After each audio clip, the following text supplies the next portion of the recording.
અરવલ્લી જિલ્લાના માલપુર તાલુકામાં વાત્રક જલાધાર યોજના હેઠળ આવેલા ડૂબ ખાતાના મગોડી પાટિયાથી ભૂતા ફોર સેલ મગોડી રંભોડા થઈ કાટકુવા સુધી જતો માર્ગ અત્યંત બિસ્માર હાલતમાં જોવા મળી રહ્યો છે।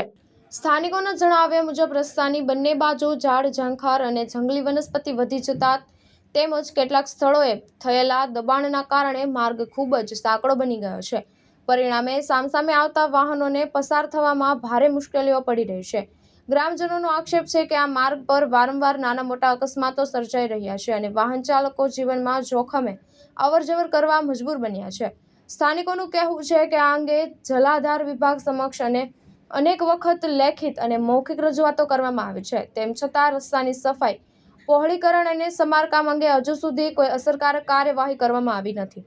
ગ્રામજનોએ ચેતવણી આપી છે કે જો તાત્કાલિક કામગીરી શરૂ કરવામાં નહીં આવે તો ઉગ્ર વિરોધ અને આંદોલનનો માર્ગ અપનાવવામાં આવશે।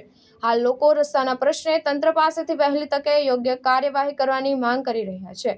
જયેશ પટેલ, દ્રષ્ટિકોણ ન્યૂઝ, અરવલ્લી, માલપુર।